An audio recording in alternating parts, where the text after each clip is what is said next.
ఎన్నిసార్లు చావు దెబ్బలు తిన్నా పాకిస్తాన్కు బుద్ధి రావట్లేదు. డ్రోన్ దాడులతో కశ్మీర్ సరిహద్దుల్లో పదే పదే భారత్పై రెచ్చగొట్టే చర్యలకు దిగుతుంది. అసలు పాక్కు ఇంత ధైర్యం ఎక్కడిది?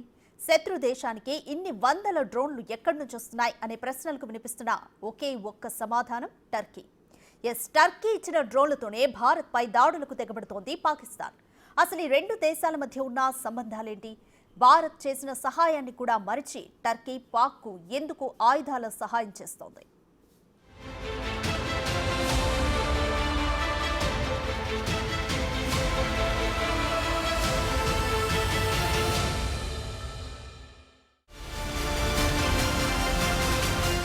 భారత్ చేసిన సాయానికి కృతజ్ఞత లేదు. ఆపదలు ఆదుకున్నారని ఆలోచన లేదు. టర్కీ తన నీచబుద్ధిని బయటపెట్టుకుంది. ఆపదలో ఎంతో సాయం చేసిన ఇండియాని పూర్తిగా మర్చిపోయింది. భారత్ శత్రుదేశమైన పాకిస్తాన్తో చెట్టాపట్టాలేసుకుని షో చేయడమే కాదు, పాక్కు సైనిక సాయం కూడా చేస్తుంది టర్కీ. విమానాల్లో డ్రోన్లు, మిసైళ్లతో పాటు ఇతర ఆయుధాల సామగ్రిని పాక్కు సరఫరా చేసింది. టర్కీ ఇచ్చిన డ్రోన్లని పాక్ భారత్పై ప్రయోగిస్తున్న ఇండియన్ ఆర్మీ వాటిని బూడిద చేస్తుంది. మన దగ్గరున్న బలమైన ఎయిర్ డిఫెన్స్ సిస్టమ్స్ పాక్ డ్రోన్లను గాల్లోనే పేల్చేస్తున్నాయి. గురువారం పాకిస్తాన్ భారీ స్థాయిలో భారత్పై డ్రోన్ దాడులు చేసింది. దాదాపు 400 డ్రోన్లను ప్రయోగించింది.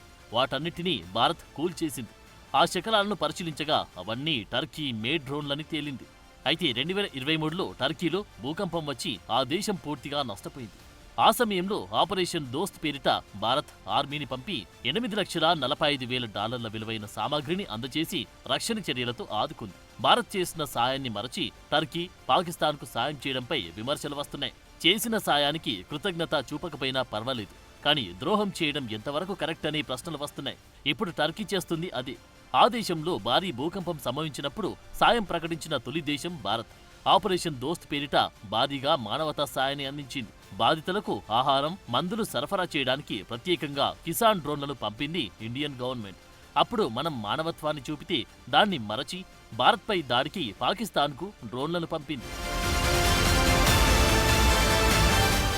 టర్కీ అధ్యక్షుడు ఎర్డోగాన్కు ముందు నుంచి భారత్ అంటే విపరీతమైన ద్వేషముంది. కాశ్మీర్ అంశంలోనూ ఎర్డోగాన్ అనేకసార్లు అంతర్జాతీయ వేదికలపై భారత్పై విమర్శలు గుప్పించారు. పహల్గామ్ ఉగ్రదాడి జరిగిన తర్వాత ప్రపంచ దేశాలన్నీ టెర్రరిస్ట్ అటాక్ ని ఖండించాయి. ఇదే సమయంలో పాక్ ప్రధాని షెహబాజ్ షరీఫ్ ని కలిశారు ఎర్డోగాన్. పాకిస్తాన్కు వత్తాసు పలికారు. పహల్గామ్ దాడిని ఖండించలేదు సరికదా, టెర్రరిస్టుల చేతిలో ప్రాణాలు కోల్పోయిన అమాయక టూరిస్టుల కుటుంబాలకు సానుభూతి కూడా వ్యక్తం చేయలేదు. పైగా పహల్గామ్ ఉగ్రదాడి జరగగానే పాకిస్తాన్పై భారత్ దాడి చేస్తుందని టర్కీ ముందే ఊహించింది. ప్రపంచమంతా భారత్కు సంఘీభావం తెలుపుతున్న టైంలో 6 సైనిక విమానాల్లో పాక్కు ఆయుధాలను పంపింది ఎర్డోగాన్ ప్రభుత్వం. టర్కీకి చెందిన C-130 ఈ హెర్క్యులస్ విమానం ఏప్రిల్ 28న పాకిస్తాన్లో దిగిన విషయాన్ని అంతర్జాతీయ ఎయిర్ ఇంటెలిజెన్స్ సంస్థలు గుర్తించాయి. అయితే ఇంధనం నింపుకునేందుకే తమ యుద్ధ విమానం అక్కడ దిగిందని ప్రకటించి తప్పించుకునే ప్రయత్నం చేసింది టర్కీ. తర్వాత ఓ యుద్ధ నౌకను కూడా కరాచీ పోర్టుకు పంపింది. ఇప్పుడు టర్కీ పంపిన డ్రోన్లని భారత్పై ప్రయోగిస్తుంది పాకిస్తాన్. పహల్గామ్ దాడి జరిగిన తర్వాత ముస్లిం దేశాల్లో టర్కీ, అజర్బైజాన్ మాత్రమే పాకిస్తాన్కు మద్దతుగా నిలిచాయి. పాకిస్తాన్, టర్కీ మధ్య దశాబ్దాల క్రితం నుంచే సంబంధాలున్నాయి.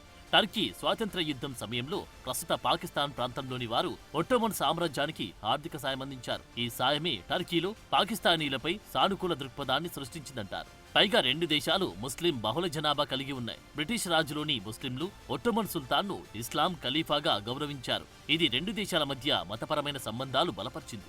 పాకిస్తాన్ స్థాపకుడు మహమ్మద్ అలీ జిన్నా, టర్కీ స్థాపకుడు ముస్తఫా కెమాల్ అటాటర్కీని ఆదర్శంగా భావించి పాకిస్తాన్ని ఆధునిక రాష్ట్రంగా అభివృద్ధి చేయాలని ఆకాంక్షించారు. టర్కీ రాజధాని అంకారాలోనూ జిన్నా పేరిట ఓ ప్రధాన రోడ్డు ఉంది.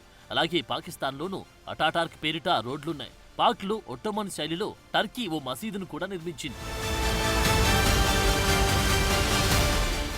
1950లలో పాక్, టర్కీ అమెరికా బ్లాక్లో భాగంగా ఉండి కమ్యూనిజానికి వ్యతిరేకంగా సహకరించాయి. 1951లో ఈ రెండు దేశాల మధ్య శాశ్వత స్నేహ ఒప్పందం కుదిరింది. 1954లో టర్కీ, పాకిస్తాన్ స్నేహం, సహకార ఒప్పందంతో రక్షణ సంబంధాలు బలపడ్డాయి. ఈ మధ్యకాలంలో రెండు దేశాలు రక్షణ రంగంలో సహకారాన్ని మరింత బలోపేతం చేశాయి. టర్కీ డ్రోన్లు, మిసైళ్లు, యుద్ధ నౌకలు సరఫరా చేసింది. అదేవిధంగా 5th జనరేషన్ ఫైటర్ జెట్ అభివృద్ధిలోనూ రెండు దేశాలు పరస్పరం సహకరించుకుంటున్నాయి. ఉమ్మడి సైనిక విన్యాసాలు కూడా నిర్వహించాయి. టర్కీ పాకిస్తాన్కు ఆయుధాలు సరఫరా చేయడమే కాదు, పాకిస్తాన్ F-16 యుద్ధ విమానాల అప్గ్రేడేషన్లు టర్కీకి సహకరిస్తుంది. అంతేకాదు పాకిస్తాన్ ఎయిర్ ఫోర్స్ టర్కీ పైలట్లకు ట్రైనింగ్తో పాటు సాంకేతిక సహకారం అందిస్తుంది.